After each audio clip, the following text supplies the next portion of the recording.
Magandang gabi mga kaibigan, mga kapatid at mga kababayan. Kanina po ating nabasa sa balita na di umano isinumiti na po sa COMELEC ang first batch ng mga signatures na humihiling po sa COMELEC ng isang initiative para mabigyan ng prangkisa ang ABS-CBN. So, ibig sabihin po, dahil ang sabi first batch pa lamang daw yun, ay meron pang mga susunod.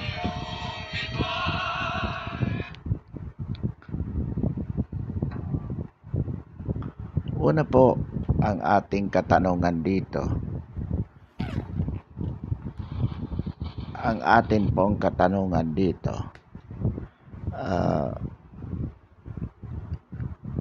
mayroon po bang jurisdiction ang COMELEC na magdaos ng isang initiative upang buksan o upang mabigyan ng prangkisa ang ABS-CBN? Alam po natin na sa ilalim po ng saligang batas, ang pagbibigay po ng prangkisa sa ABS-CBN ay isang congressional privilege. Ibig po sabihin yan, tanging kongreso lamang ang pwedeng magbigay ng prangkisa. Yun po ang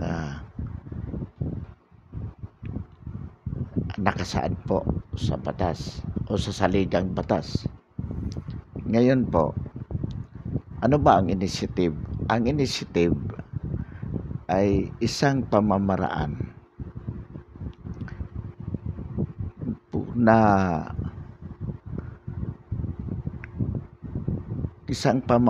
po kung saan ang taong bayan mismo ang nag-a-approve o nag-a-aproba sa isang isyu na kung saan ang Kongreso ay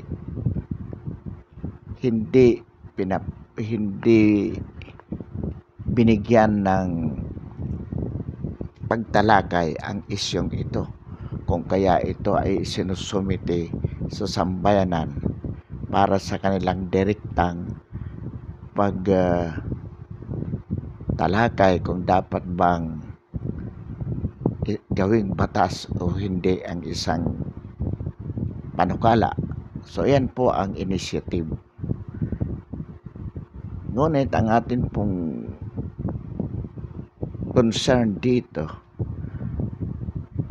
ang ABS-CBN po is a private undertaking. Pag-aari po itong pribado ng mga law offices na kung saan wala naman pong kinalaman ang publiko dito. Bagamat sinasabi po ng mga proponent na kailangan daw po ito for public information dissemination purposes. Ngunit alam naman po natin na kahit wala yung ABS-CBN na isang pribadong kumpanya, ay patuloy na nagkakaroon ng access ang sambayanang Pilipino ng mga balita sa pamamagitan ng ibang TV channels, radio, at social media. So ang ibig po sabihin, yung sinasabi po na ang ABS-CBN ay lubhang kailangan para sa publiko for purposes of informing the public, mukhang hindi po totoong ganong kakailangan, because whatever the ABS-CBN can do can now be served by other alternative media. Bukod po, besides, tinalakay po ang ABS-CBN sa Kongreso. Nagkaroon po ng pagtalakay ukol dito. Kaya nga lamang ayon sa judgment of Congress, lumabas na hindi po karapat-dapat ang na ito ay bigyan ng prangkisa. So, kung ito po ay tinalakay ng Congress, but the Congress for good reason denied the granting of the franchise,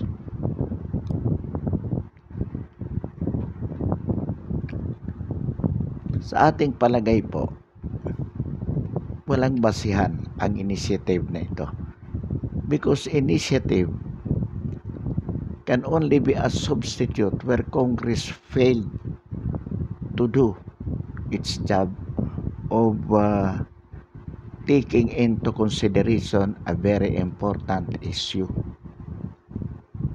Important in the sense that it concerns with the public interest. So, una po, sa ating palagay, public interest is outside of the issue here with the ABS-CBN, sapagkat sabi nga natin, ang papel na ginagampanan nito ay nagagampanan ng ibang media network. Secondly, tinalakay naman po ng Kongreso, but Congress denied it. So, in our opinion, there is no basis for submitting it to the initiative. Otherwise,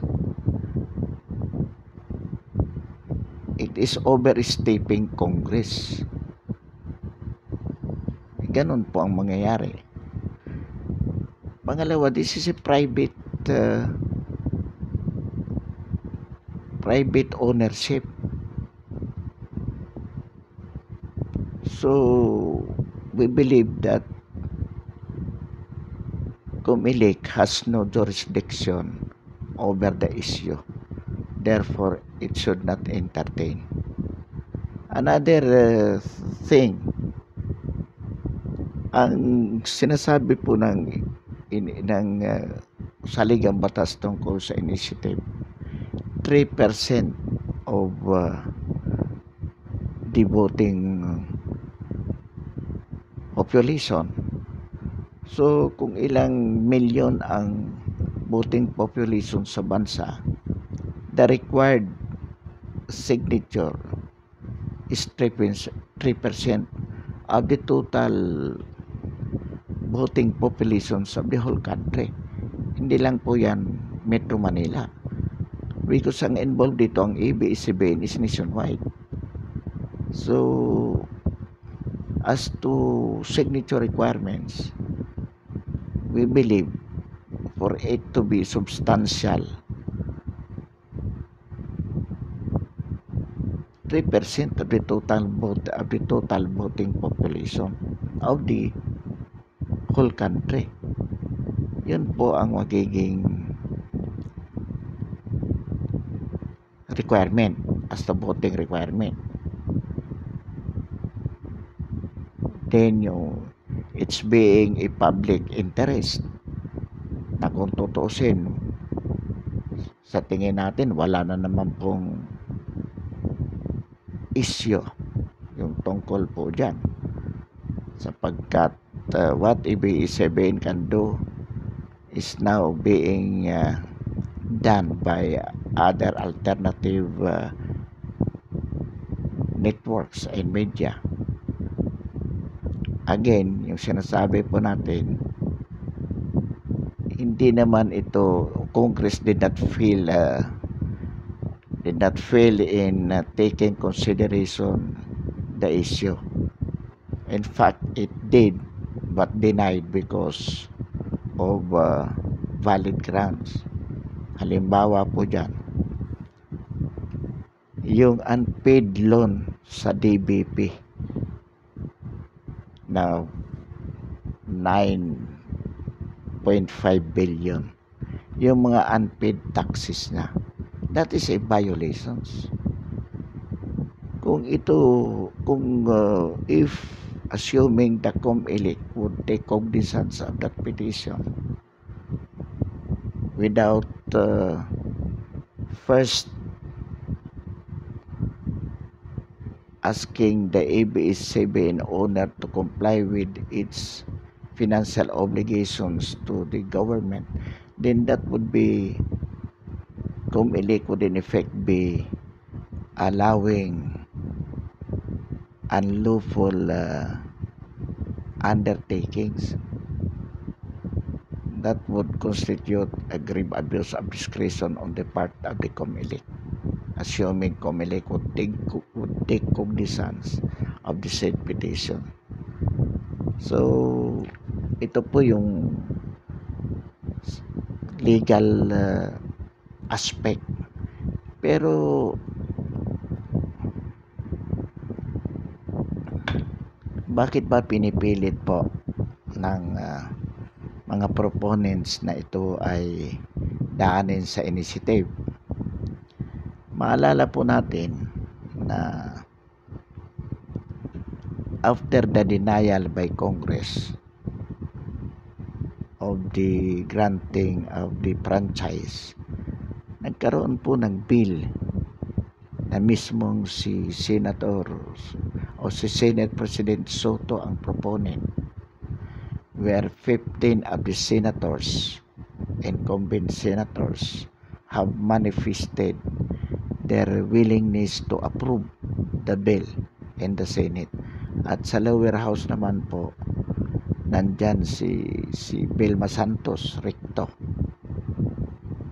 Ngunit hindi lamang napustro po ito, sapagkat nagsalita ang ating Pangulo na kahit na mabigyan ng prangkisa ng Kongreso ang ABS-CBN, as a president, he would not allow the ABS-CBN to operate unless its financial obligations to the government would be paid.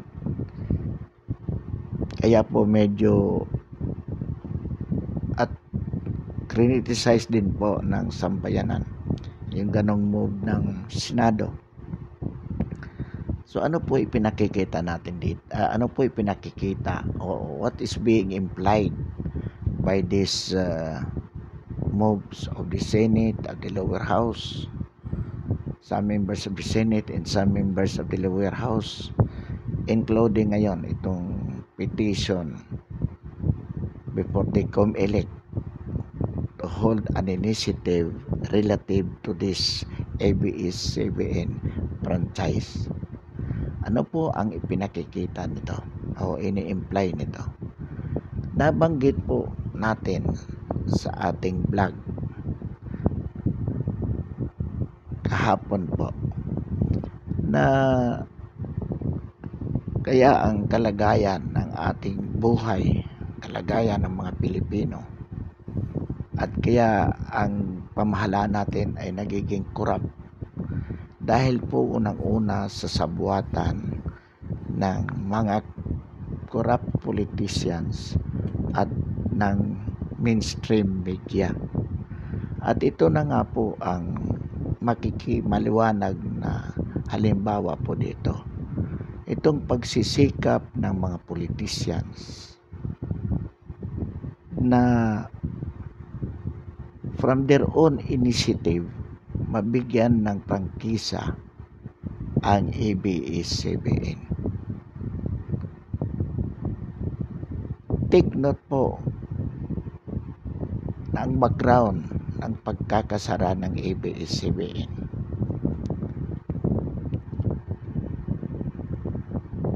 Ito po ay nag-lapse ang prangkisa nito, hindi po na-renew. So, it expires. Kaya po ito ipinasara ng INTISE sapagkat ito po ay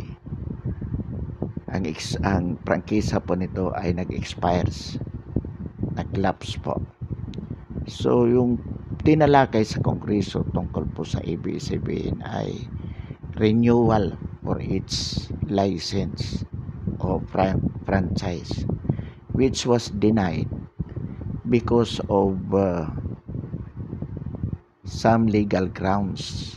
Ang una nga po dyan, marami pong violations ang ginawa ang ABS-CBN during the time that it was operating. Halimbawa po dyan yung marami pong violations, maraming hindi niya na-comply, yung sa mga aspeto ng mga empleyado, sa aspeto ng hindi pagbabayad ng unpaid hindi pagbabayad ng loan nito sa DBP at hindi pagbabayad ng buhis sa napakahabang panahon.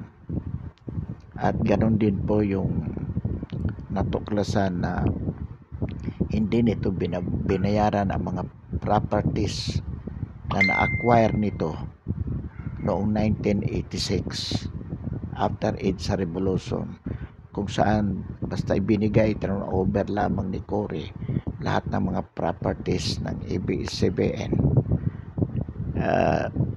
which was then at the time owned by the government, kasi sinequestered po ito nung panahon ng martial law.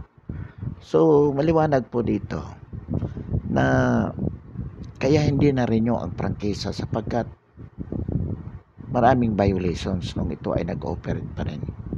Ngunit ang tanong po natin, bakit mayroong marami, hindi lang ilan. Halimbawa sa Senado, it is more than majority sapagkat 15 out of 24 senators, 15 manifested their willingness to approve the bill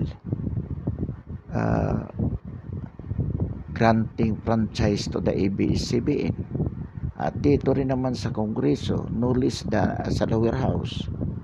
In the lower house, no less than the Speaker, Alan Velasco, manifested his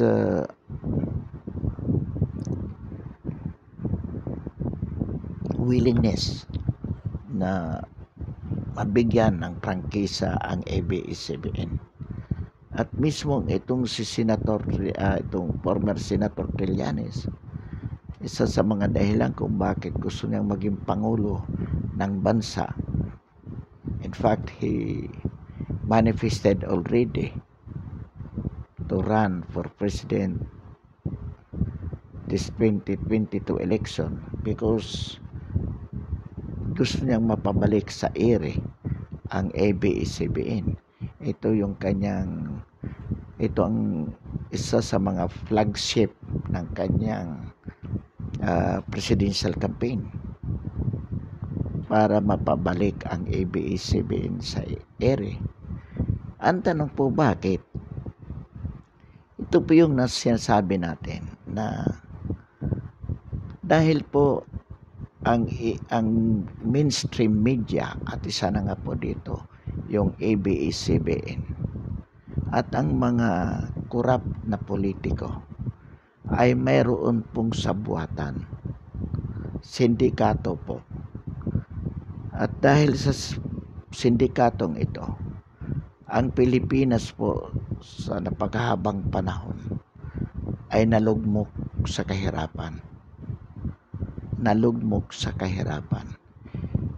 Tanging ang mga oligarkiya, bumubuo ng oligarkiya na siya pong may-ari ng mga mainstream media ang umunlad, habang ang malaking bahagi ng sambayanan ay nalugmok sa kahirapan. Bakit po? Sapagkat unang-una po dito, Ano po ang role ng media? Sa napakahabang panahon po, ang naging role ng media ay hindi po yung magbalita ng katotohanan. Bagamat ito they are making it appears that they are for truth. But the truth that the mainstream media is reporting is being tailored to condition the public as regards to their interest. So, ang nangyayari po, ang corruption committed by the dirty politicians are being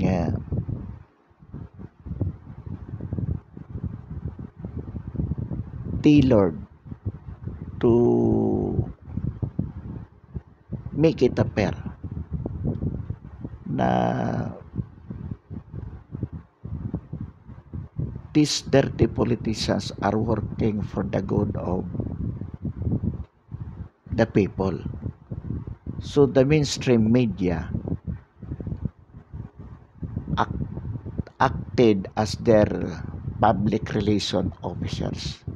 Nag-PPR po pini-PR po ng mga mainstream media itong mga dirty politicians.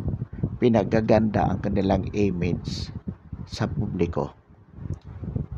So hindi po nila ibabalita kung anong mga pangit tungkol dito sa mga politiko na kanilang mga kaalyado. Ngunit kung kalaban po nila ang politiko na to, sapagkat hindi nila ayaw makipagtulungan sa kanila, sisiraan po nila ng sisiraan sa media. Gagamitin po nila ang media bilang instrumento para siraan ang isang politiko. Good politicians refuse to be their allies. Yan po ang ginagawa ng mainstream media. Bakit po?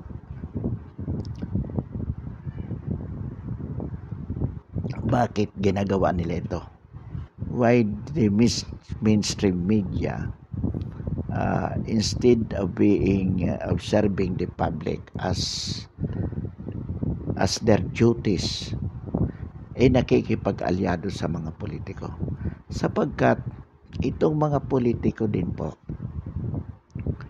ay nagagamit ng mainstream media to serve their own interest. Gagawa po ito ng mga batas na pabor sa kanila. Pabor po sa mainstream media. So, at ang mga endorsement po nitong mga dirty politicians holding high positions in the government ay nagagamit po nila para makapag-loan sa government financial institutions. Example na nga po dyan yung 9.5 billion na loan ng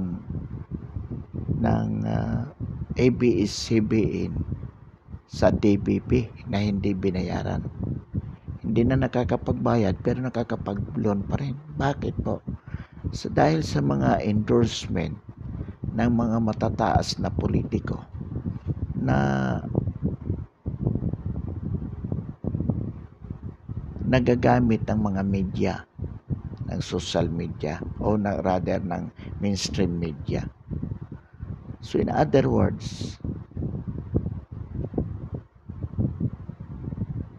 there is a conspiracy between this mainstream media and mga dirty politicians to the prejudice of the people.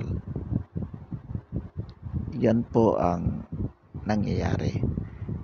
So, instead of the media, of the mainstream media, serving the public interest, It serves the personal interest of the dirty politicians.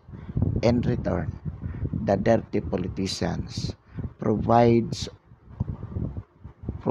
all the supports necessary o needed by this mainstream media. Ang example nga po dyan, Senate by its own initiative through the Senate President nag-file ng bill para mabigyan ng prangkisa ang ABS-CBN. Bakit po nagkukumahog sila ngayon? Sapagkat kung nabigyan po nila ng prangkisa yan bago mag-campaign, bago dumating ang campaign period for the 2022 national elections, tiyak po na libre sa kanilang advertisement, campaign advertisement, ang mga politiko na to. And that would be a big saving for them kung bibigyan sila ng mga free time advertisement for their electoral campaign nationwide. Sapagkat ang ABS-CBN po, ito po ang may pinaka malawak na access halos sa buong bansa, dahil meron pa po tayong mga lugar na hindi pa abot ng internet, hindi pa abot ng mga TV, ngunit abot po yan ng mga radyo, mga battery operated radios. Kaya nakakarating po sa mga bundok ang ABS-CBN sa pamamagitan po ng mga battery operated radio, na yun lang po ang available sa ganong mga lugar. Kaya for electoral campaign purposes, talaga po namang malaking tulong sa mga corrupt politicians ang ABS-CBN. At ito po ang dahilan kung bakit nagkukumahog po sila. Ang sinasabi po natin dito,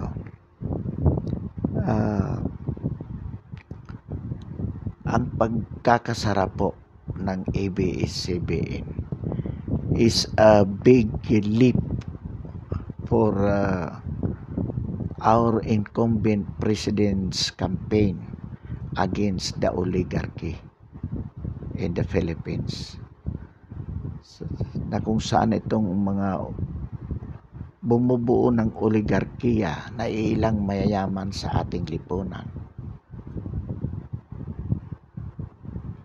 na pinamumunuan ng ABS-CBN. Take note po na itong ABS, itong mga Lopeses, no, na may-ari ng ABS-CBN, hindi lamang po ABS-CBN ang negosyo nito. Hawak po nila ang kuryente, supply ng kuryente, supply ng tubig, at iba pa. In other words, ito pong mga the oligarchs in the Philippines are controlling practically the economy of the country. Hawak po nila lahat. So, the closure of the ABS-CBN, the giant network, is just but a manifestation that somehow, to a certain degree, the incumbent president's campaign against the oligarchy is gaining ground. Kaya po ito ang dahilan kung bakit ang sambayan ng Pilipino, the mediocre, katulad po natin, ay isinusulong natin na hindi na po mabuksan muli ang ABS-CBN, nang sa gayon po maipakita po natin na gaano man ka powerful, gaano man po ka makapangyarihan ang isang oligarchy sa Pilipinas. Ito po kung talagang may political will ang Pangulo at ito po ay sinusuportahan ng mabubuti nating mga politiko. Katulad po sa lower house, pinapangunahan po yan ni Congressman Marcolita, Defensor, Bautista, Barsaga.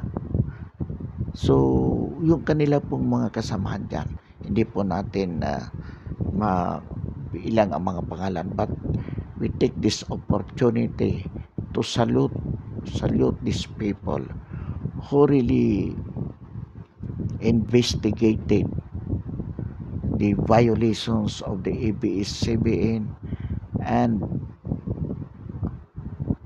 for those other members of the franchising committee who voted to deny the franchise of the ABS-CBN, we salute them. We take this opportunity to inform the public that there are those congressmen, mga mabubuti po rin mga politiko, sapagkat hindi naman po lahat ng politiko ay dirty politicians. Katulad din po ng ating Pangulo, sinimulan niyang labanan ang oligarkiya sa Pilipinas. And this is the very reason why we campaign na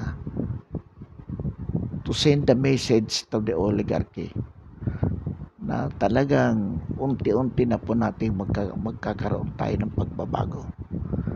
Sa mainstream media, of course, we cannot compel them to go with us, that being their interest.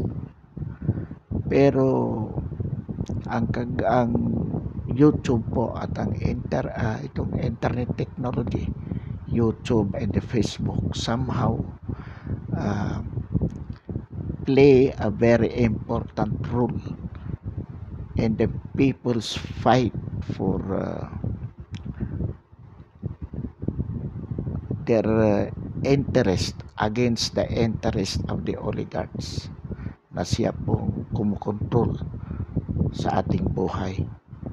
Kaya po, kahit hindi po natin o hindi po yung mga ibang mainstream media, existing mainstream media ngayon, even if they are not going with us in this campaign, definitely, of course, they would not, that being against their interest.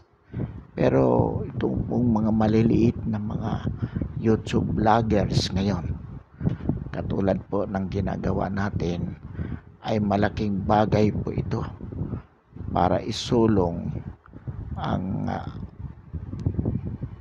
ating interest as against the interest of the dirty politicians and their conspirators, itong mga mainstream media.